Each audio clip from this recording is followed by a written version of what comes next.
Hello, my name is Alexandra Vasquez. I am a Grand Canyon University student, and I will be discussing and analyzing Arizona's language developmental approach.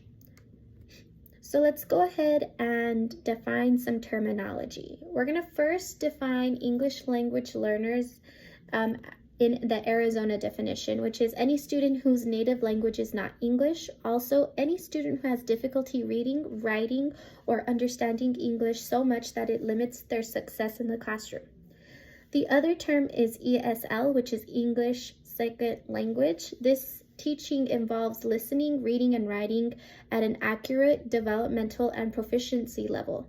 ESL also initiates little to no use of the native language. The other term we have is bilingual. Bilingual is teaching academics in both languages. This typically will happen in the student's native language and in a second language. Depending on the desired outcome will determine how much of each language is used throughout the lesson day.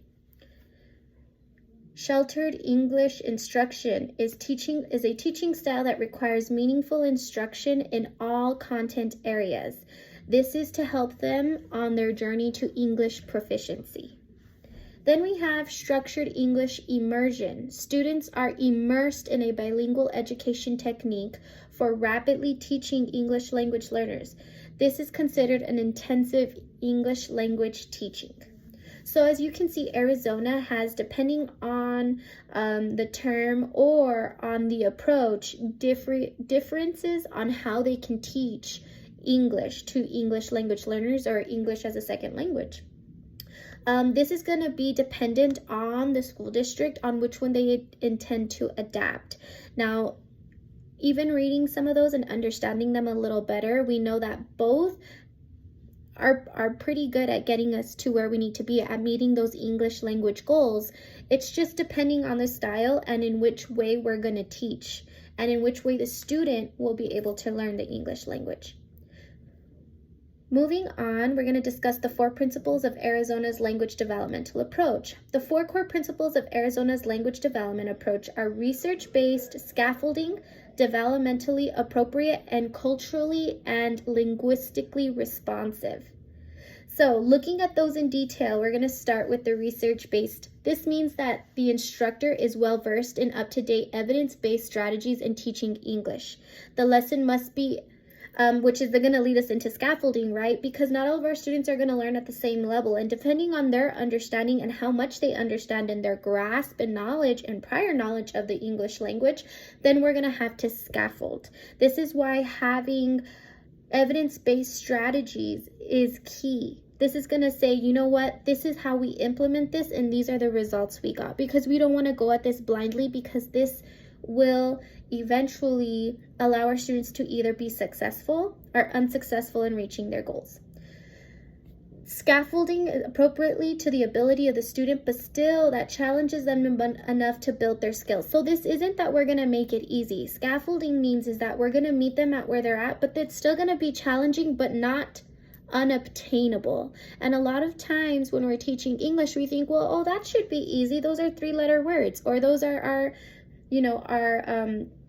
sight words. And for some of our students, that is still difficult. And for some of them, if they are coming from a Spanish background, which is completely phonetic, English can be a little difficult. So we need to meet them at their level, but not make it extremely easy where they're just, flying by and not challenging them to build their skill. Developmentally appropriate in the students are being taught at their level and at their ability. The key here is that skills must build on each other so that students can reach a goal of proficiency in English. So we want them to be developmentally necessary. We don't want to just be giving them stuff to do or English content that's busy work. It needs to have a purpose, and it needs to allow them to build on a foundation. This is why it is crucial that when they are learning English, that they start at a low level, and if we see that they are pretty proficient in that, then we go ahead and we up the ante. But ultimately here is that skills need to build on top of each other. We can't jump around when it comes to learning English language. What we mean by culturally and linguistically responsive is that students must be respected and treated with dignity during the transition of learning new language.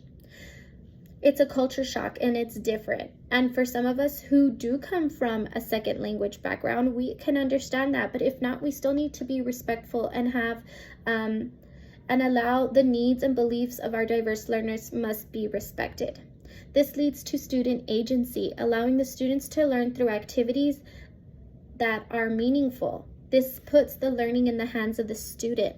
So make it student-centered, right? We want them to take the initiative and learn, because that's when our students really grasp, really retain the information that we are getting. So in understanding that, we're going to look at the SEI models used in Arizona. There are 4 that we're going to cover. So the first one is the newcomer. This is determining a sharp vision for the student. This is giving them the goals. This will highlight expectations for English language learners, students, and social and emotional development. Second, we have pull out. This is a small group instruction of English language learners within a mainstream classroom. This can be done by pulling students out to a different location or pushing an EL specialist into the mainstream classroom.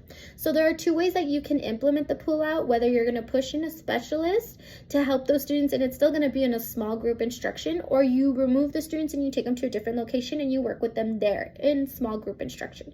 That way you can work on those specific areas and where these students are having difficulties. Now we have the 2-hour. This requires an SEI teacher to provide targeted ELD for all English language learners, equivalent to 100 minutes. So this is where it's being timed. We're going to be using these